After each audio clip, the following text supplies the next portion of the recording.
All right, I forgot to start that before, but now we're recording. So I'm about to turn it over. As I've mentioned, in case this is the first grant that you're viewing today, we are doing this as an educational opportunity. So you'll notice that there are times when our faculty members will sort of pause the discussion so that they can give us further insight into why or how, or just give more details on what might happen in a normal study section. So be aware of that. In our true study section, the grant would be discussed in 15 minutes or less, correct?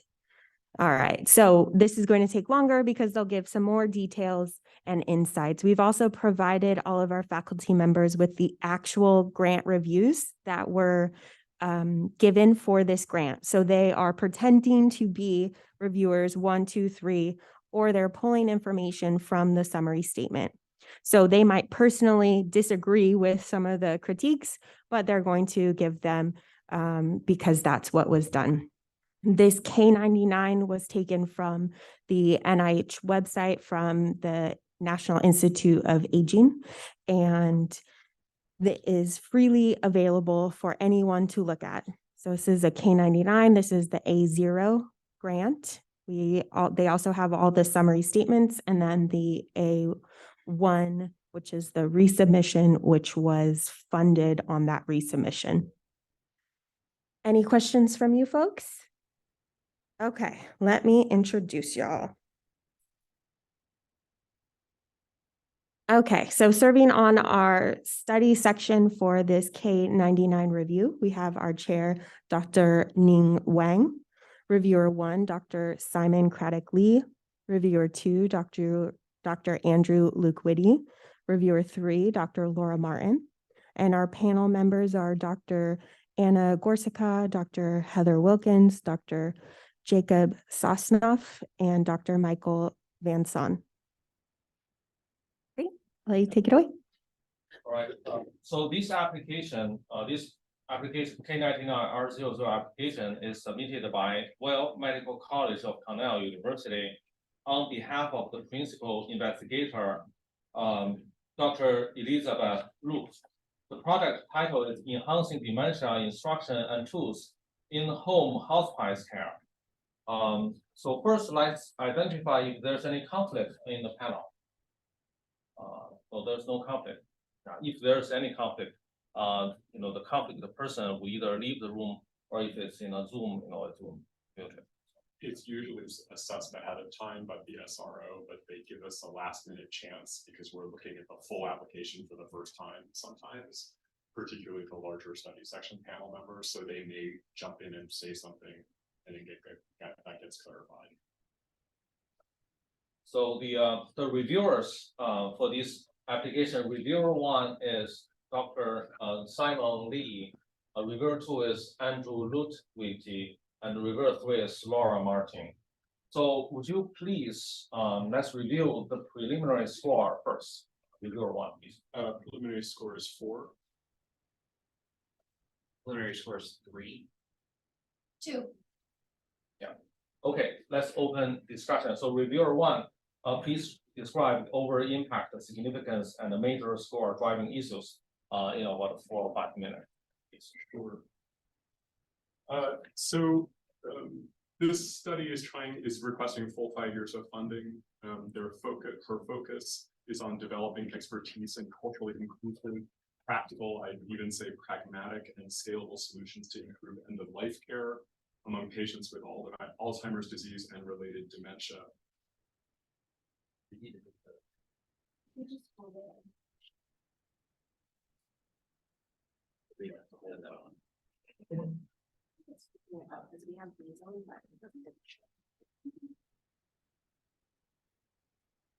For patients with Alzheimer's disease and related dementia, as well as the challenges of family caregivers. So she's trying to advance our understanding of how to train hospice clinicians to address the unique situations that arise in dementia caregiving at the end of life. Specifically, she calls out that hospice clinicians do not have the tools to support patients and family caregivers with dementia-specific needs. So to fill that gap, She proposes to develop a clinician training to enhance knowledge and a practical tool to support clinical practice to address those dementia-related needs. This application is from a good candidate who seems well prepared as a scientist. Her team provides strong mentorship in end-of-life care, developing and implementing behavioral interventions and using RCTs to test preliminary efficacy of interventions. And I know the primary mentor's reputation quite well. So the overall training plan is well developed, and the mentoring team, as I said, seems strong. The first two training components seem highly reasonable and valuable to me. I have a couple of concerns about the last two training components. I think the significance is highly important, and the overall rationale and strategy are well developed. My major concern is that the success of the whole study seems to be built on the success of AIM-1. But there really is a lack of strong argument or preliminary result to support the potential success for that aim, which raises concerns for me over the potential overall for this study. I'd also say that the PI's research experience is rather limited. She only has 5 publications, at least according to the NCBI link. Her career development plan seems well described. Her objectives are clearly laid out. My concerns around the last two training components relate first to the clinical trial, which doesn't seem directly relevant to the proposed research study. Her learning objectives seem kind of standard and non-specific to her actual proposed study. The last training component is vague as well. It's on collaboration and grant writing. I think the PI's biosketch suggests she has a significant amount of such techniques, and they're pretty much general for most studies. From the research plan perspective, as I said, my main concern is that all of the aims 2 and 4, that's both the K99 and the R00, really seem dependent on AIM-1. And in that sense, it's unclear whether new challenges, strategies and gaps beyond those she's already identified from the literature are going to be identified with this research. Then as a qualitative researcher, I really will say her sample sizes seem really based on convenience. So would have liked to see some justification for that. I have no questions about her mentor team. Under Dr. Peterson's leadership and her colleagues, it's very strong.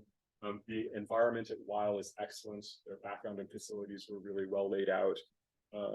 And so no weaknesses there. Thank you. Roberto, do you have anything to add? So I sort of concur with the VR1 that AIM-1 is kind of ambitious, and that it's aims 2 through 4 are really reliant on AIM-1 being successfully completed. I think that one of the weaknesses to the candidate, although I rank them fairly high, is the lack of publications, particularly first author publications. As far as the career development plan, it's laid out very well. However, it's not really clear how this work is going to directly result in publications. It's not evident in the way it's laid out and which aim or which section of it is going to lead to a publication. The research plan is strong. However, there are some weaknesses, in particularly Dr. Loof's clinical observations conducted for career development don't really sort of align with AIM-1, and it's not really discussed how that's going to happen. The mentor team is very strong. However, it could benefit from a clinician whose entire practice focuses on people with dementia and their caregivers, particularly a behavioral neurologist or a neuropsychiatrist, or even a social worker in the field of Alzheimer's disease.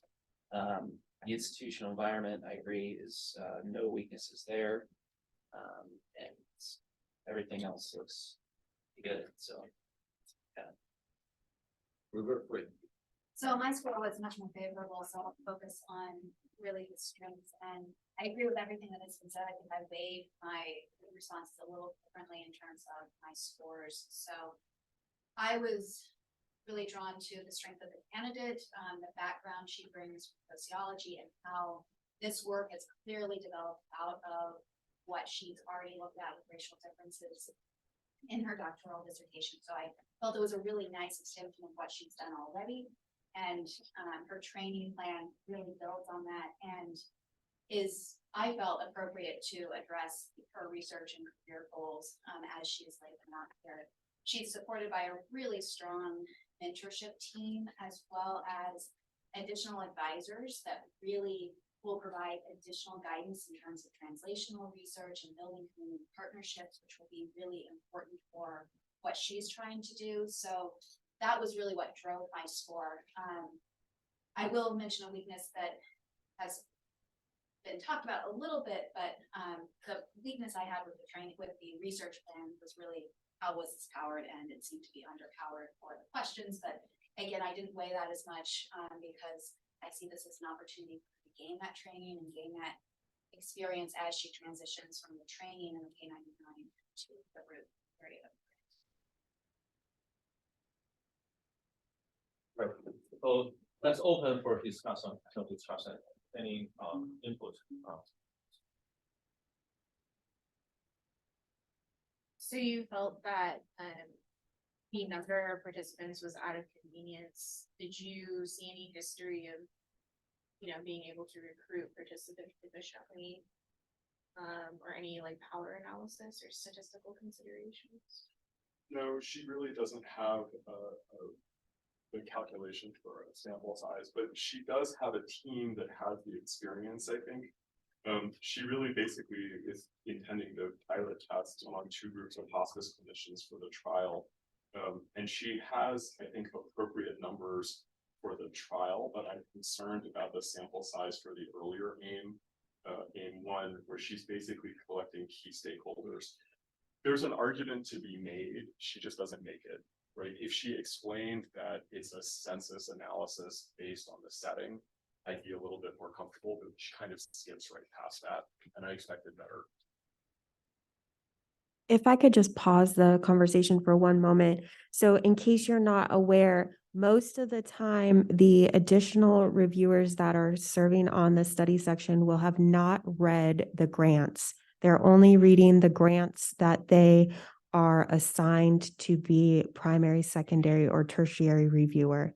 So as we saw Dr. Wilkins ask more of the primary reviewer so that she could better assess what the grant's details were. So correct me if I'm wrong, but that is a common thing that will happen in study section. I have study section tomorrow and Friday. There are 150 grants. There's no way. Yeah. So primary reviewers, like, we're usually assigned between like 4 and 5 as a primary reviewer, maybe 4 or 3 to 4 as a secondary reviewer, and maybe 5 or 6 as a third reviewer. And then there's a whole set you never see in it. You could technically go read them in advance, but people just don't have the time. So you're skimming primary reviewers scores the couple of days before the actual study section. And then our job as a panel is to basically push the primary reviewers 1, 2, 3 into either defending or assailing points that the 3 of us have brought up, right? So it's the panel's job to say, that's what you did, which was, hey, Dr. Lee, I heard you say something about sample size. Tell me more. What are you doing there? Because she's trying to see, was that a real critique or was I just being a curmudgeon, right? So I should be able to say, no, in the grant, this is what they said, and this is why it's either great or lacking, right? So her job is really to push me to defend the points that I've made, because technically we're all trying to push each other towards a common decision. I've got a follow-up to that one too then. So, my comment would be, as an outsider, the first reviewer's comment that aims 2 through 4 depend on the success of aim 1 seems like a pretty tragic flaw. So why did reviewers 2 and 3 score it much better and not above a 5 or a 6? That would then be my score driving, flaw for this. It doesn't seem like it should be funded if it's that. So how I would respond to that, again, I was the more favorable reviewer as well, is for the purpose of a training grant like this, I felt that she had the team there that whatever happened with game one, she would be able to, and because of the types of mechanisms and aims that are part of the RU, have the opportunity to be rewritten based on what we find in game one. So I was not as concerned about that dependence because I think she'll gain a lot of experience whichever way it goes. Another thing to raise, to remind everybody, is the panel still, the non-reviewers still vote. And you can have a curmudgeon in the non-reviewers who they're not supposed to, but they can just say 7. So like you could not be satisfied with that and just say 7. So that's why it's incredibly important to have your specific aims, beginning part of the grant that the panel is going to review, be really straightforward and simple that everybody can understand. And we'll talk about that when we get to final scores, because the chair's job is to police the rest of us in whether we score outside the range set by the original reviewer preliminary scores. So ostensibly, if Dr. Van Saan wanted to be the mystery curmudgeon on the panel, he could vote outside the range, but usually a good chair will push him to say why. It doesn't have to be long, but he has to at least give a reason, and then he can stick to his guns. Yeah, usually they ask you to send an email to the SRO saying I'm voting outside of the range, here's why. And is it for reasons that have been stated in the discussion? If not, then there needs to be some more discussion to really identify that. And if it's not specifically in the reviews, the chair will also ask, will a reviewer please add that to your summary statement to make sure that the applicant is actually getting a set of reviews back that they can do something with and know fully what's happened in the discussion. So with this scoring system, so for example, Dr. Van Saan raised a weakness that aim 2 and 3 depends on aim 1. So in the reality of the scoring, it's not like you're taking an exam, made a mistake in one question and then the minus, for example, a point. In this case, everybody will hear that weakness, and then we all, for example, we think about scoring 4, and now will be 5, and then change the score from 4 to 5 from the entire panel. The effect is big, it's huge actually, it's really huge. So that's why making the grant perfect, with minimal weakness as possible is really the key to the success. But sometimes it depends on luck. It depends on the spirit, the atmosphere, the vibe of the panel at the time of the discussion as well. So it's a random process, I would say. I think Dr. Sosnow's point is an important one too, is that's why you want the key pieces of the document to be as straightforward as possible. Yeah. Bold, the topic sentences, because you will have people on the committee who want to help rescue your grant when Mr. Curmudgeon, Dr. Curmudgeon says aim 1 basically tanks the grant, right? Dr. Van Saan's concern was that I was basically saying, I don't care about the rest of the grant. If aim 1 doesn't happen, 2, 3, and 4 aren't going to follow through.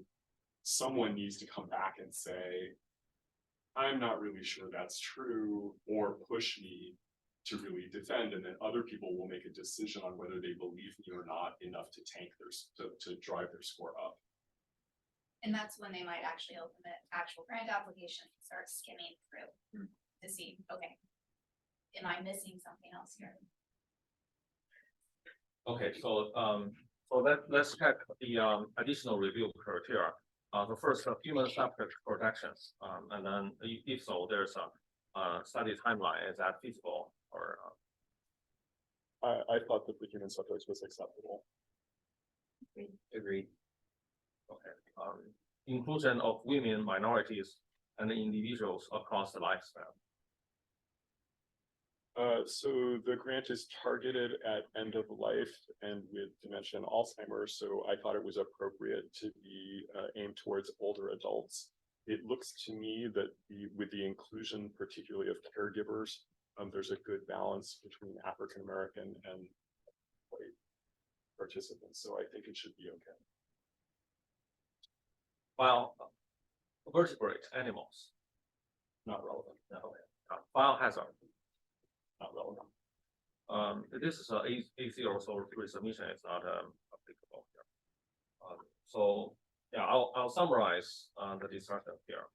So this application for an NIH Pathway to Independence Award K99 R00 is submitted from Weill Medical College of Cornell University on behalf of the principal investigator, Dr. Elizabeth Ruth. It requests 5 years of funding to support the candidate's aspiration to developing expertise in culturally inclusive, practical, and scalable solutions to improve end-of-life care for patients with Alzheimer's disease and related dementia and the challenges of family caregivers of PWD. More specifically, this application proposes to advance our understanding of how to train hospice clinicians to address the unique situations and needs that arise in dementia caregiving at the end of life. Moreover, hospice clinicians do not have tools to support patients and FCG with dementia-specific needs. To fill this gap, the candidate proposes to develop a clinician training to enhance knowledge and a practical tool to support their clinical practice to address PWD and FCG dementia-related needs. Hospice clinicians are important in ensuring PWD and FCG receiving care and needs. Hospice clinicians are support to end of life. This application is from a good candidate who is well-prepared scientist. Dr. Lu's team provides strong mentorship in end-of-life care, developing and implementing behavior interventions and using randomized controlled trials to test the preliminary efficacy of the proposed intervention. Hospice workforce training and intervention development, hospice and dementia care, as well as designing pragmatic trials and developing tools to support family caregivers of patients with Alzheimer-related dementias that are appropriate for racially diverse populations. During the mentor phase, the candidate will spend time engaging in training in core substantive areas, hospice, dementia caregiving, and recruitment and retention, developing, implementing, and disseminating behavior interventions, designing and conducting RCT and pragmatic trials for professional development, grant writing, and publication. There are skills necessary to become an independent scientist. The career plan is well described and feasible. The research aims are independent and complementary in that results from aim 2 and aim 2 to 3, adapting culturally appropriate maternal dementia material to conducting a pilot test to determine the preliminary efficacy of the training and intervention tools is built upon other, although they highly depend on the success of aim 1. That's what Dr. Van Zan raised. There are, however, several weaknesses that diminish the enthusiasm for this application. The feasibility of completing aim 1 in a single year lacks clarity, and given the focus is end of life. Attention to bereaved caregivers and hospice clinicians would be beneficial. The interview survey sampling and analysis plan of aim 1 lacks awareness of potential variability of results of patients' primary diagnosis. The results of primary diagnosis in aim 2 as an appropriate measure or tool for hospice clinicians to use with caregivers of PWD. Aim 4 does not address the potential differences by type of interdisciplinary clinicians. Thus, the use of a stratified randomized design to include equivalent number of nurses and social workers in each treatment group may impact the outcome. The candidate's future plan would allude to how to proposed interventions will be adapted and translated to other geographically distinct locations and other diverse populations. Although 4 manuscripts from this 5-year study may seem limited, however, increasing the number of publications in clinical and applied health sciences journals would be essential to achieving scientific independence and future R1 funding support. Given this weakness, this application is recommended with moderate enthusiasm. So this is the summary. So with this discussion, so let's state the final score of the application. So I am, I think, a little bit more chastened by reviewer 3's enthusiasm, so I'm willing to move my score down to a 3. 3. I'm going to move up to a 3. Good range. Yes, thank you Thanks, for the thanks rate. to panel. So will anybody vote outside the range on the panel? I'll do it just for the sake of argument. I would feel that. Say I'd definitely go with a 5. You know, and I could say that, you know, reading back through some of her statements, didn't seem like she had a great plan with or evidence that she's actually met with any of these other experts. So without any evidence that she's actually met with them, it doesn't persuade me that she will be successful in those additional aims. Therefore, I'm voting outside. I'm also voting outside the range due to the fact that the, in the research strategy, the sample size and recruitment is very vague, and specifically if this is going to target specific physicians that are dealing with end of life care, she does not understand that target population of who she needs to be interviewing to get this information to develop an intervention. So reviewers, please write down your final score on the scoring sheet. So now let's review the non-scored items. Budget. Any issue? I thought the budget looked appropriate. How about resource sharing? Not relevant, I don't think. Authentication of key biological and chemical resources. Not applicable. Select agents. Not applicable. Foreign justification. Not applicable.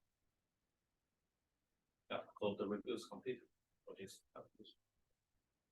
You may have picked up from Dr. Wong's summary that there clearly was discussion in the actual study section that we didn't get to, right?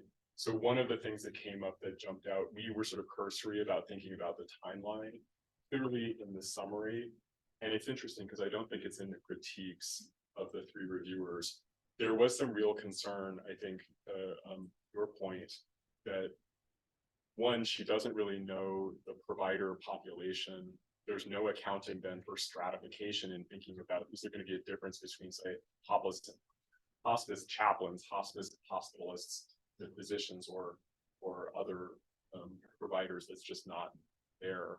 And then there clearly seems to be some concern that if we're trying to capture patients at the end of life, that's time sensitive. And the idea that they could accomplish all of AIM-1 in 1 year, therefore seems relatively ambitious. I suspect from the review, my primary reviewer's perspective, I think that my score did go down ultimately.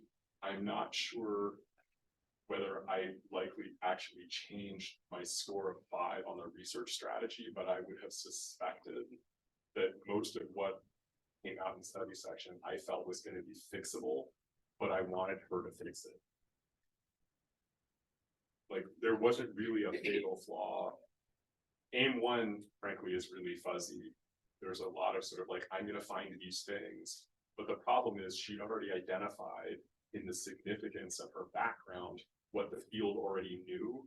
So the biggest concern was not that she couldn't do AIM-1, but what if nothing new came out of it? What was its value? And that became the problem for whether then AIMS 2, 3, and 4 were going to be feasible. And I think we really talked about alternative aims a lot in the F32 section. So that's always going to be a big thing. We know that for these grants, if you resubmit, if it's an NIH grant, you get 1 page to address the reviewer's concerns, which is called the introduction. So you all should have received this. This is the introduction that was then part of the resubmission, the A1 grant. And what you will see is that, in fact, she addressed a lot of the concerns that were being discussed.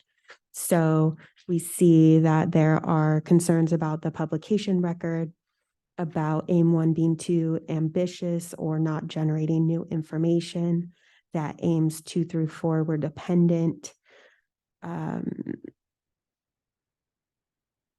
cetera, et cetera. So that's your chance to address these reviewer concerns and make those changes to your grant. And we know that this was funded on that resubmission.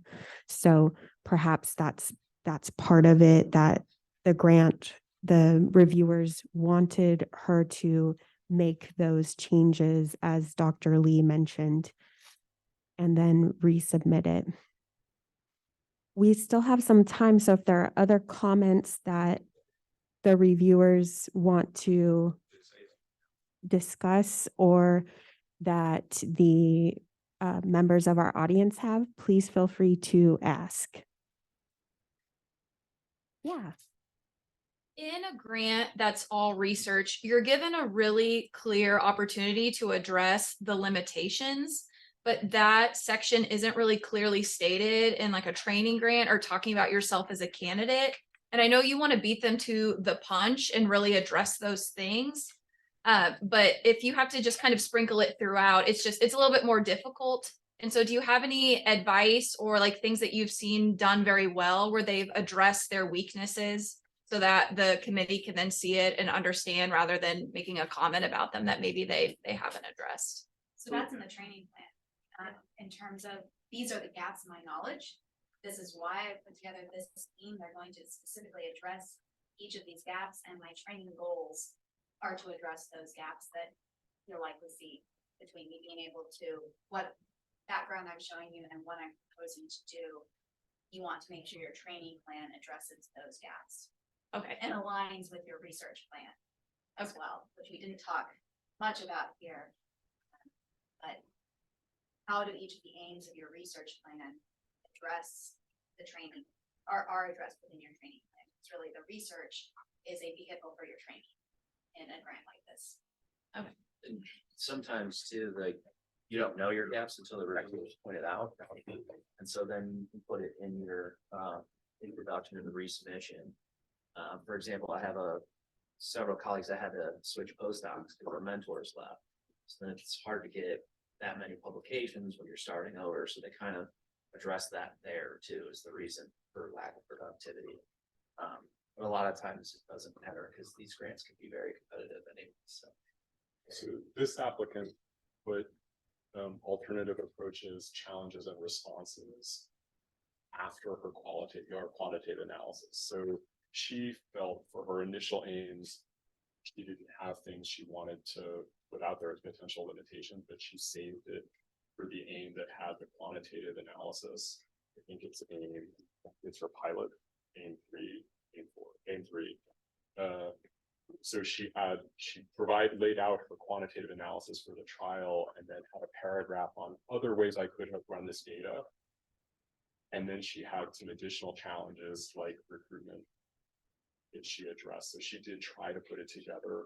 And that's something to think about, whether in the traditional basic sciences, I've seen that most investigators tend to address each aim as basic. It maps more clearly to, like, I'm going to do this experiment and then I'm doing this experiment and then I'm doing this experiment. And so each one might have an alternative analytic plan, or if this doesn't work, here's what I was thinking about. In behavioral work, it's a lot harder to do that because we're going to do one big thing. And then you have the question of sort of, where do I put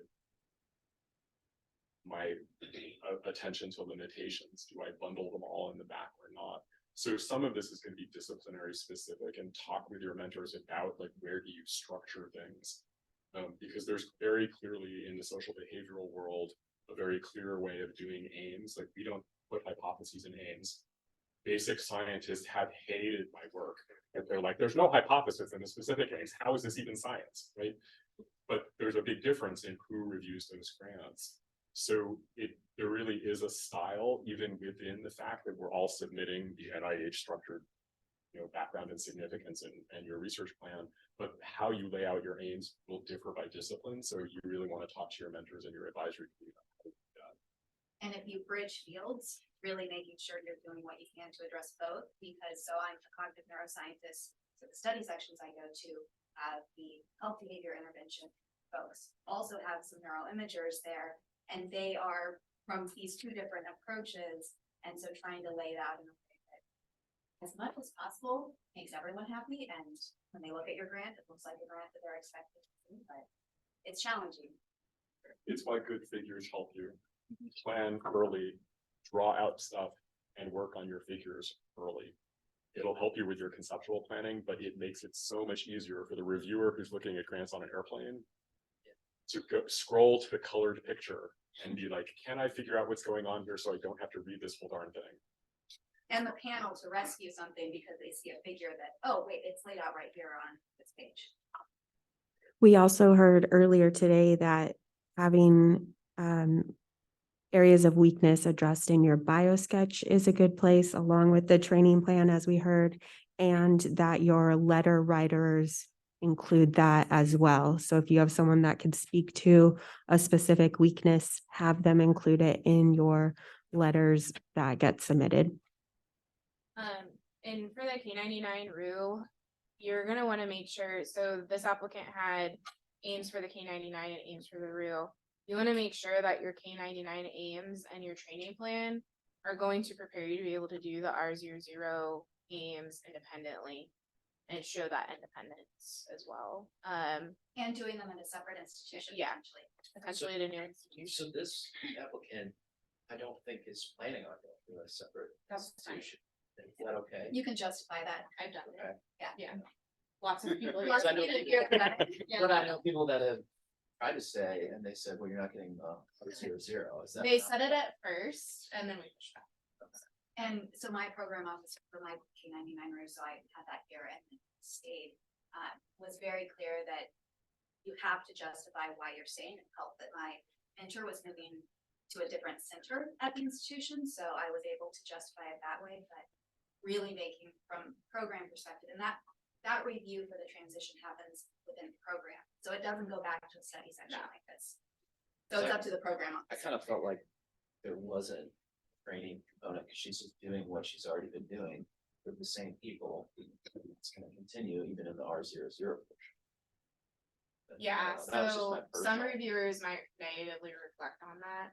And that's where it can be really powerful to have mentorship outside of the university as well.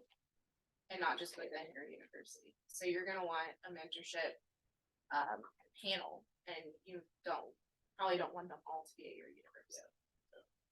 And that's why Dr. Van Saan's critique was really important. Right? If you can assemble a whole bunch of people, but then you need to make sure that throughout your application, in your biosketch, in their letters, there's ample evidence that you actually didn't just pick these people out of the phone book, right? And ask them to write you a letter. Like, you have to find a way. The best way is a publication. The best way is a pilot grant where they're a co-investigator. But those things don't all happen. You can hope to do it by your resubmission. But ideally, you want to be able to create the track record where the people you're putting on your advisory committee. Yeah, I was impressed she had both her mentoring committee and a scientific advisory committee. But you need to be able to show that those people know who you are and are going to give you the time of day if you get funded, because they're no use to you if they call up and they're like, yeah, well, I'm a chair now and I'm too busy to talk to you. Right? So it becomes a really important critique. I would say from the introduction to the resubmission, the most fixable thing that is the most stressful for applications is trying to get those publications out. Right? So that's where the one big critique was she didn't have enough of a track record. So it's the first thing she responds to is, look what I've done in the time being. And then she shows that while I submitted my grant that you all were reviewing and were worried about the timeliness of AIM-1, I have started doing this work already. So that's where, when you think about what you're doing in the lab or you're doing at KU as you're writing your grant, that's why pursuing intramural work funds for pilots is really important, because it can help you get the jump on what you need to have to be able to come back and say, I've got preliminary data. I was able to get a conference abstract in while they reviewed the first grant so that you're ready for the response. I think, you know, on the K99 R00 I reviewed, most applications fail at the point of application record of the candidate. That's really the major, one of the major steps that many fail. With the mentors or on their own? On their own. Okay. No, with the mentors, With the it's still like your qualification, the candidate, the candidate part. Yeah. The first, Okay. the first, yeah. Because now the, you know, K99 R0 application eligibility, you know, limit to 4 years, you know, after start to postdoc fellow. And then, you know, with the COVID extension, you can do 5 years. So this limitation, you know, 4 years to have a publication on the CV or 2, you know, on your bio sketch, is really the key to be successful, you know. So, you know, on the panel, so when I review K99, we always just, you know, look into whether candidate has a paper or not. It doesn't need to be a, you know, superlative journal like the Nature or Science. You know, just as long as it's a paper, you know, as the first author of the publication, not first author really doesn't count much, I would say. But, you know, being a first author on a journal, on a decent journal, really make your K99 R0 application stands out, you know, and also make the reviewer be convinced that you can actually complete the project you're proposing in the application. So I think that's the key. Another thing for K99 R0 application that the reviewers really look for is that what you want to learn or what you want to gain, what technique you want to study from these, you know, K99 R0 period. If the candidate were so good, and then there's no reason that we gave them a K99 because he can do R0, R1 already. So why a K? K means grant. So it should be very clear that you want to study something, you want to learn some new technique that will help you to become independent. For example, your mentor is a tumor biologist, you study factor X, and now you want to study that factor X in a context of, for example, Alzheimer's disease. And then, you know, in your committee member or co-mentor, if you have a Alzheimer expert, and then you know that you can gain additional experience or techniques or knowledge, you know, to become an independent researcher in Alzheimer's. So, and then, you know, while justify that for the K or K training grant. I think this is really the 2 key points for K99 application. The flaw I had for this grant, so this is technically in my field, the flaw I had in this grant was not any of the ones that the reviewer pointed out. But when she talks about her training and what she needs, she named, the one thing she named was a specific training institute. I didn't see a backup plan if she didn't get accepted.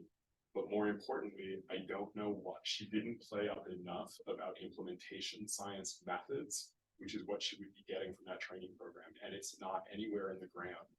And so even though she has one mentor who counterbalances her primary mentor, who's an FRCT specialist with behavioral interventions, he does pragmatic trials.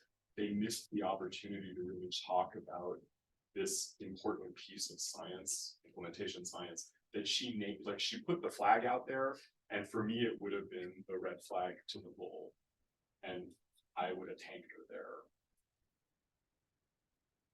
So be careful what you put in there, because people look at this with capital letters and start following the bunny trail. Sorry, I've been wanting to ask this since you guys talked about staying at an institution versus going to a different institution. Maybe I have this completely wrong, but you write the grant, you lay out what you need to do what you're proposing in your K99 or your K22, and they know you're going to use it if you are awarded to shop for jobs. But how do you promise them that the place you're going to has what you need when you don't know where you're going yet. Like they haven't made you an offer because you haven't You got the grant yet. reapply for the R00. Yeah, so that goes back in, Yeah. you don't put that just- back into, You don't do that all up front. no, No. Okay. So you get your K99. Get your Hopefully, crystal ball out. I don't like a customer. hopefully you get your K99 and then you have to apply for the R00.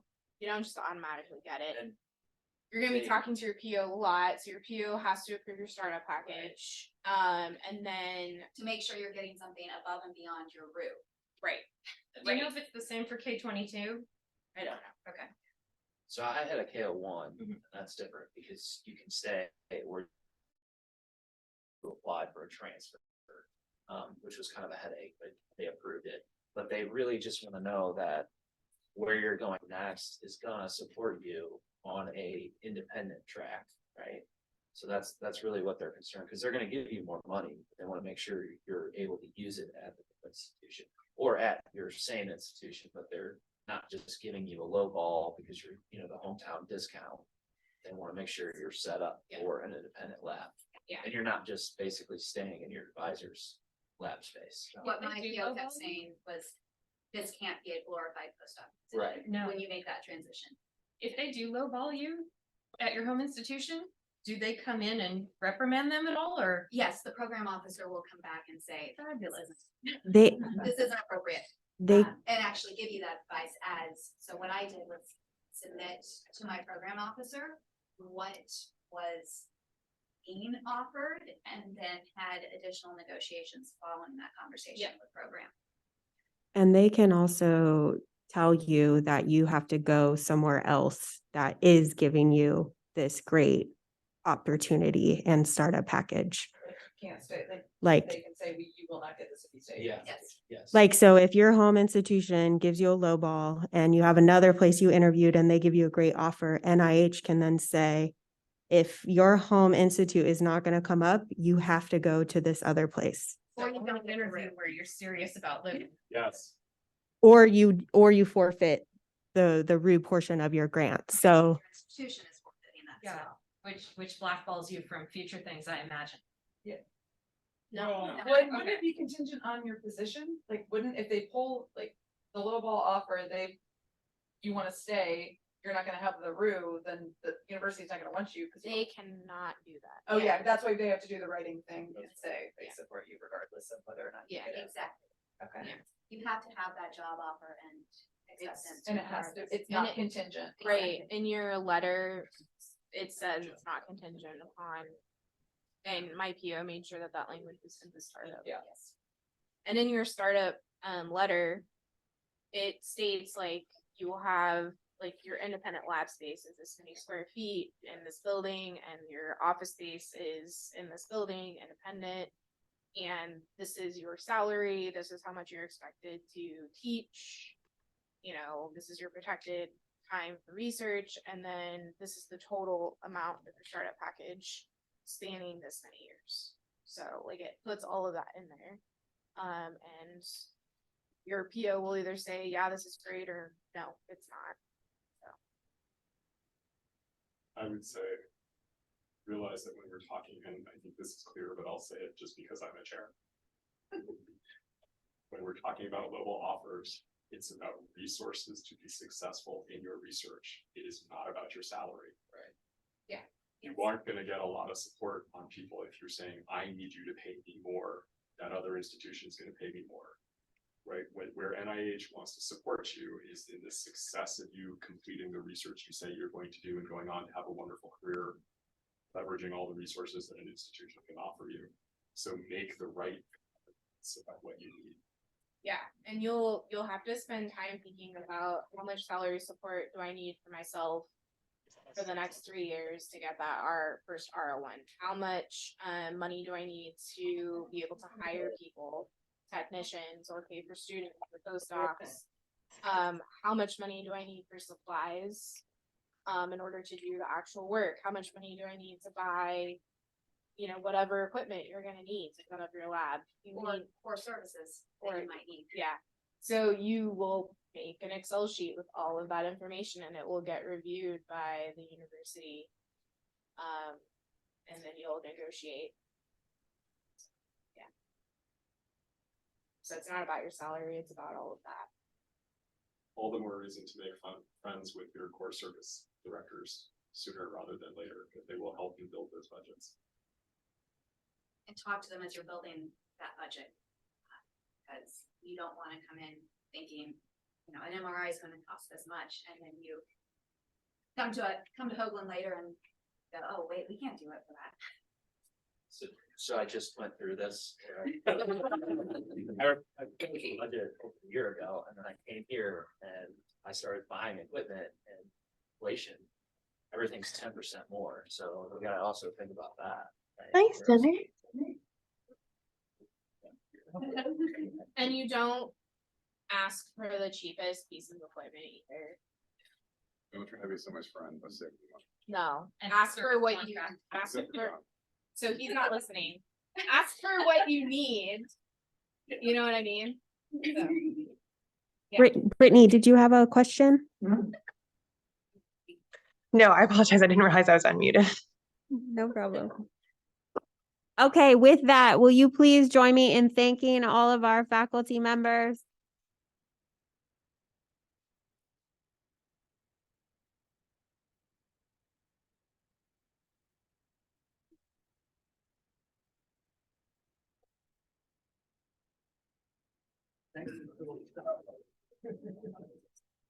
It's a thank you so much. Thank you. Yeah.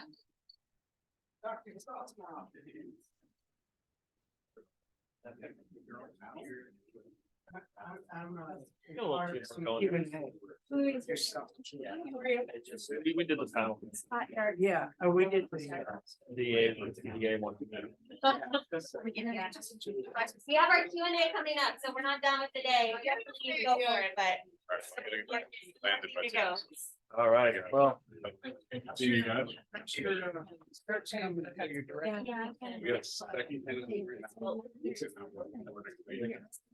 Yes.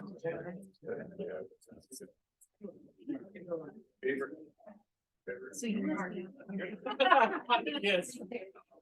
One first answer. But you can Just kidding. Right, so there's still. Oh, wait. Well, no. On the other side, yeah. Oh. You want mail for what?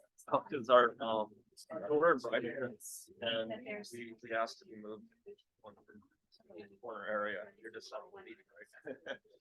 Oh, there. Our bride and fall issues. Yeah, I mean, it's. Yeah, so we're really. Well, I got like the approval to move our lab at the end of phase 1 of 23, and then our buildings, all those. It's gonna be a whole flushed around, but It doesn't matter. we'll make it happen. So, you were down there.